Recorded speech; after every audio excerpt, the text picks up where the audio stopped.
ये बात बिल्कुल सही है दोस्तों कि आपका जीवन इस समय विकट समस्याओं से घिरा हुआ है, क्योंकि आपके ऊपर शनि की साढ़े साती चल रही है। शनि महाराज आपके 12th हाउस के लॉर्ड होते हैं, 11th हाउस के भी लॉर्ड होते हैं और फर्स्ट हाउस में गोचर कर रहे हैं। वर्तमान समय में शनि की जो स्थिति है ये लगभग 4 डिग्री के आसपास है। लेकिन जब भी कभी जीवन में समस्याओं का दौर चले तो इस बात को सोचकर कमजोर नहीं पड़ना चाहिए कि मैं बहुत ही अकेला हूं।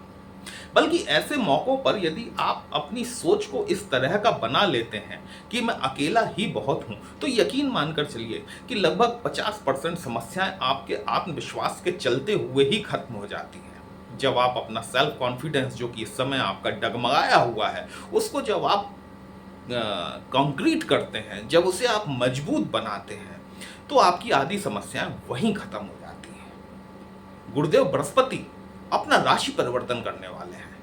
मीन लग्न और राशि के जातकों के ऊपर इस परिवर्तन का बहुत सटीक परिणाम निकलने वाला है और यह परिणाम हमारे मीन लग्न और राशि के जातकों के लिए किस तरह का रहेगा वही हम लोग आज डिस्कस करने वाले हैं। नमस्कार दोस्तों, कैसे हैं आप सभी? मैं आपका ज्योतिष मित्र श्लोक वर्मा आपके अपने चैनल श्री हनुमंत कृपा में आपका हार्दिक स्वागत करता हूं, अभिनंदन करता हूं। साथ ही अपने बड़े भैया श्री हनुमान जी से करवद निवेदन करता हूं कि अपने हनुमत कृपा परिवार के सभी सदस्यों को, नए जुड़ने वाले सभी सदस्यों को सुख समृद्धि प्रदान करें, उन्हें उनके कार्यों में आशातीत सफलता प्रदान करें। दोस्तों, मेरे पीछे जो 12 का लिखा हुआ अंक आप देख रहे हैं ना, ये इस बात को दिखाता है कि या तो आपकी लग्न मीन है या फिर आपकी राशि मीन। 15 मई 2025 के दिन गुरुदेव बृहस्पति ने अपना राशि परिवर्तन किया और राशि परिवर्तन करके आपकी पत्रिका के चौथे भाव में, जहां पर की मिथुन राशि फॉल करती है, वहां पर इन्होंने गोचर करना शुरू किया। गुरुदेव बृहस्पति आपके लग्नेश तो होते ही हैं, साथ ही साथ आपके दशमेश भी होते हैं, कर्म भाव के स्वामी भी होते हैं। वैसे देखा जाए तो चतुर्थ भाव में गुरु का गोचर बहुत बढ़िया है, लेकिन इसके उपरांत भी हमारे बहुत से मीन राशि के जातकों को या मीन लग्न के जातकों को गुरु के गोचर का वो सटीक परिणाम नहीं मिला जो कि उन्हें मिलना चाहिए था। कारण यह है कि जब आपके केंद्र भावों का स्वामी केंद्र में गोचर करना शुरू करता है, जैसा मैंने आपसे आपके वार्षिक भविष्यफल में भी बताया हुआ था, वहां पर उस प्लैनेट को केंद्राधिपति दोष लग जाता है। ये गुरुदेव बृहस्पति जब आपके केंद्र भाव में आए 15 मई 2025 के दिन, यहां इन्हें केंद्राधिपति दोष लग गया। ऐसे में जब केंद्राधिपति दोष लग जाता है ना, वो प्लैनेट चाह कर भी अपने शुभत्व वाले गुणों को दिखा नहीं पाता। मैंने आपसे किसी पिछले वीडियो में भी कहा था, जब केंद्राधिपति दोष के बारे में चर्चा हुई थी, मैंने आपसे कहा था कि आपको ओम नमः शिवाय और गुरु के मंत्र ओम ग्राम ग्रीम ग्लोम सह गुरुवे नमः, इस मंत्र का जाप आपको करना चाहिए। तो गुरु के केंद्राधिपति दोष में थोड़ी सी राहत आपको देखने के लिए जरूर मिलेगी। गुरुदेव बृहस्पति इस वर्ष अतिचारी हैं। वैसे तो गुरु एक भाव में 1 साल तक रहते हैं, लेकिन इस वर्ष अतिचारी गति, इस वर्ष ही नहीं, गुरुदेव बृहस्पति 2033 तक अतिचारी स्थिति में है। तो 15 मई के बाद में अक्टूबर में गुरु अपना राशि परिवर्तन करने वाले हैं और ये ट्रांजिट जो है ये 49 दिनों का है। 5 दिसंबर 2025 को गुरु वापस जो है अपने पुराने स्थान में पहुंच जाएंगे, आपके 3rd हाउस में गोचर करना शुरू, 4th हाउस में गोचर करना शुरू कर देंगे। लेकिन ये जो 49 दिनों का पीरियड है, ये आपको भविष्य दृष्टा भी बना सकता है, क्योंकि इस वर्ष आप इस बात को आपको बड़ा क्लोजली मॉनिटर करना पड़ेगा इन 49 दिनों में कि आपके साथ में क्या अच्छा घट रहा है या क्या बुरा घट रहा है। ये 49 दिन आपको ये बताएंगे कि अगले वर्ष जब गुरु बृहस्पति आपके पंचम भाव में गोचर करेंगे तो आपके लिए किस तरीके का परिणाम लेकर आएंगे। ये आपके लिए भविष्य दृष्टा बनने वाली बात हुई ना। प्रकृति ऐसा मौका बार बार नहीं देती। गुरुदेव बृहस्पति की उच्च की राशि होती है कर्क राशि। 18 अक्टूबर 2025 को गुरु बृहस्पति अपने परम मित्र चंद्रमा की राशि में आएंगे और ये यहां पहुंचकर उच्च के हो जाएंगे, उच्चत्व को प्राप्त हो जाएंगे। पंचम भाव आप जानते हैं दोस्तों कि पंचम भाव आपके संतानों से संबंधित होता है, आपकी संतानों की एजुकेशन, उनकी पढ़ाई लिखाई, आपकी स्वयं की शिक्षा से संबंधित होता है, आपके लव रोमांस से संबंधित होता है, स्टॉक मार्केट, शेयर बाजार, सट्टा बाजार, जुआ, स्पेकुलेशन, ये सब पंचम भाव से ही देखा जाता है। बेसिकली यदि देखा जाए ना तो पंचम भाव पूर्ण जन्म में किए गए आपके द्वारा जो पुण्य कर्म किए गए हैं ना, उनका पुण्य प्रताप भी दिखाता है। पंचम भाव से ही आपका फन और आनंद देखा जाता है। गुरु बृहस्पति जैसा जीवदायी प्लैनेट है। देखिए, ईमानदारी की बात यह है कि इस समस्त सृष्टि को दो ही प्लैनेट चलाते हैं, एक सूर्य और दूसरा बृहस्पति। थोड़ा सा समझिएगा, बड़ा मजा आएगा आपको। ये सूर्य है, ठीक है, इसके बाद में ये बुध आ गया, शुक्र आ गया, पृथ्वी, मंगल, बृहस्पति, इसके नीचे शनि, इंद्र, वरुण, यम, ये सारे प्लैनेट आ गए, है ना। सूर्य का अपना गुरुत्वाकर्षण है, ये समस्त चीजों को अपनी तरफ खींच रहा है, आकर्षित कर रहा है। यदि ये गुरु बृहस्पति नहीं होते, देखिए बृहस्पति को जीवनदायी प्लैनेट इसीलिए कहा जाता है कि यदि बृहस्पति का गुरुत्वाकर्षण नहीं होता तो ये बीच के जो प्लैनेट है ना, ये कब के जाके सूर्य में समा गए होते। बृहस्पति देव जो कि आपके लग्नेश होते हैं, हमारी पृथ्वी को विभिन्न प्रकार के जो उल्का पिंड पृथ्वी की तरफ सीधे चले आते हैं ना, उनको रोक लेते हैं, अपनी तरफ खींच लेते हैं और पृथ्वी पे जीवन बचा रह जाता है। इसलिए ये पूरी सृष्टि, पूरा ब्रह्मांड जो है वो सूर्य और गुरु के गुरुत्वाकर्षण पे ही चल रहा है। एक राजा है और दूसरा उस राजा का गुरु है। ये गुरु बृहस्पति जो है, जब आपके पंचम भाव में आकर बैठेंगे, जो कि आपके धर्म त्रिकोण के स्वामी होते हैं। ये जो 1, 5 और 9 का जो एक त्रिकोण बनता है, इसको धर्म त्रिकोण भी कहा जाता है। धर्म त्रिकोण में आपके फर्स्ट हाउस के लॉर्ड बृहस्पति होते हैं, जो कि पंचम भाव में आकर बैठेंगे। जब पंचम भाव में आकर बैठेंगे, आपको संतानों की तरफ से, आपकी जो संतानें हैं, आपके बेटी बेटा हैं, उनके साथ में रिलेशंस आपके प्रगाढ़ होंगे, मजबूत होंगे। हमारी वे सभी माता बहनें जो कि इस समय कंसीव करना चाह रही हैं, उनके लिए बहुत बढ़िया पीरियड है। इन 49 दिनों के दौरान आप कंसीव कर सकते हैं और आपको उसके बहुत बढ़िया परिणाम देखने के लिए मिलेंगे। देखिए, क्या होता है कि हम पत्रिका तब देखते हैं जब बच्चे का जन्म होता है, लेकिन बेसिकली बच्चे की जन्म पत्री उस समय बन जाती है जबकि मां कंसीव करती है। प्लैनेटरी पोजीशन उस समय क्या है, इस पर भी बहुत सारी चीजों का निर्धारण हो जाता है। तो बृहस्पति जैसे प्लैनेट को पंचम भाव में जब वो गोचर करेगा आपकी पत्रिका में, ये एक कंसीव करने के लिए बहुत बढ़िया पीरियड है। गुरु के पास में 3 दृष्टियां होती हैं, 5वीं, 7वीं और 9वीं, जैसा कि आप सभी को पता है। गुरु की पंचम दृष्टि जो है, ये भाग्य भाव पर पड़ेगी। ये न सिर्फ आपका भाग्य भाव है, बल्कि आपके पिता के संबंधों को दिखाता है, आपके पिता के साथ रिलेशंस को दिखाता है, धर्म का भाव है।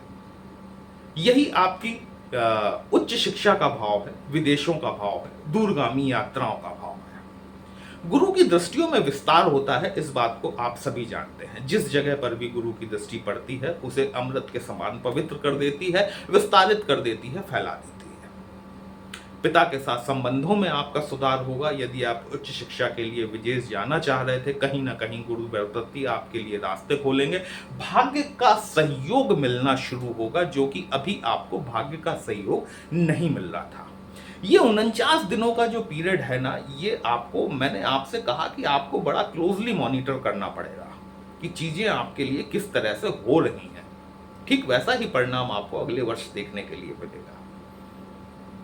तो यहाँ पर धार्मिक यात्राएं आपकी हो सकती हैं, पिता के साथ संबंधों में सुधार होगा। उच्च शिक्षा के लिए यदि आप विदेश जाना चाहते हैं, बिल्कुल जा सकते हैं। गुरु की सप्तम दृष्टि जो है, ये आपके लाभ भाव पर पड़ेगी। यहाँ पर थोड़ा सा फोकस करने की जरूरत है, क्योंकि आपके एकादश भाव में शनि की मकर राशि आती है जहां पर कि गुरु नीच हो जाते हैं। एकादश भाव में लाभ में थोड़ी सी कमी आपको देखने के लिए मिल सकती है। साथ ही साथ अपने बड़े भाई या बड़े चाचा ताऊ इनके साथ में थोड़े से रिलेशन आपको संभालने पड़ेंगे, क्योंकि यहां पर गुरु की नीच दृष्टि है। ठीक है, तो यहां पर थोड़ा सा फोकस कीजिएगा। तीसरी जो दृष्टि है गुरु की वो नौवीं दृष्टि है, जो कि आपके शनि महाराज पर पड़ेगी। 3 अक्टूबर 2025 के दिन शनि महाराज अपना नक्षत्र परिवर्तन करने वाले हैं, जो कि अभी तक अपने उत्तराभाद्रपद नक्षत्र में चल रहे थे। 3 अक्टूबर 2025 से ये गुरु के नक्षत्र में आ जाएंगे, गुरुवत कार्य करेंगे आपके लिए। तो ये तो शनि महाराज का एक पॉजिटिव चेंज है। दूसरी चीज ये कि जो शनि अभी तक बिल्कुल फ्रीडम में थे, स्वतंत्र थे, कहीं ना कहीं अब आपके लग्नेश की दृष्टि भले 49 दिनों के लिए, 49 दिनों के लिए, जब यहां पे एक चीज और होगी, देखिए इस बात को थोड़ा सा समझिएगा कि ये दोनों जो है ना, ये रंगा बिल्ला, ठीक है, शनि और राहु, तो राहु के साथ जो गुरु का एक भाव संबंध बना हुआ है, दृष्टि आधारित चांडाल योग जो बना हुआ है, वो फ्री हो जाएगा। राहु अपने डिसीजन लेने के लिए स्वतंत्र हो जाएंगे। लेकिन शनि महाराज जो है फिर आपके साथ में गुरुवत व्यवहार करेंगे।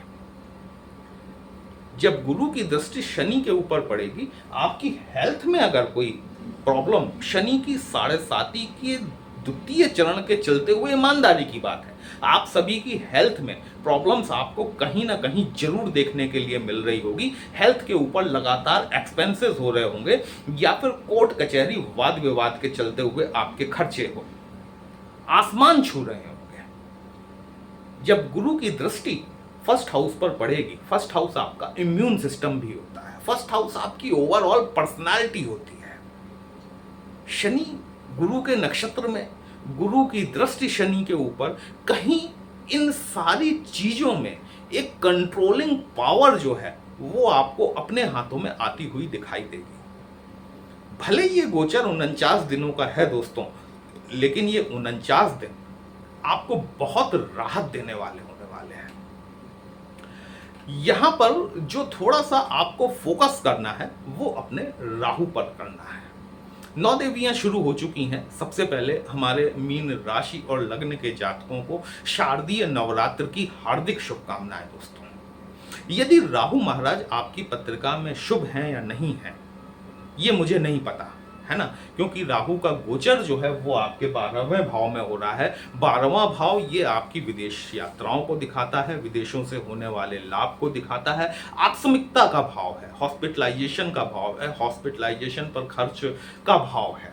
यदि राहु आपकी पत्रिका में शुभ स्थिति में नहीं है, और यदि आप कंफर्म हैं कि देखिए मैं कह रहा हूं कि यदि आप कंफर्म हैं कि आपका राहु शुभ नहीं है आपकी पत्रिका में, तो इन 9 देवियों में आप अपने राहु को शांत करने के लिए ओम भ्राम भ्रीम भ्रौम सह राहवे नमः इस मंत्र का जाप कर सकते हैं। आप ओम दुम दुर्गाय नमः इस मंत्र का भी जाप कर सकते हैं। साथ ही साथ एक पानी वाला नारियल लीजिए, जिसको हिलाने पर पानी बचता है, जटा होती है उसमें, उसको अपने सर के ऊपर से एंटी क्लॉकवाइज 7 टाइम्स घुमाइए, और शनिवार वाले दिन संध्या समय, इवनिंग आवर्स में, जहाँ पर मंदिर में डंपिंग ग्राउंड होता है, जहाँ पर कि भगवान जी की उतरी हुई मालाएं रखी जाती हैं, वहाँ जाकर उस नारियल को छोड़ाइए।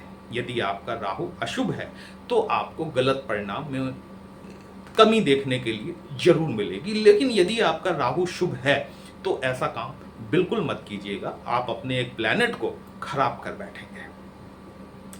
गुरु का ये जो ट्रांजिट हो रहा है ये 49 दिनों के लिए है।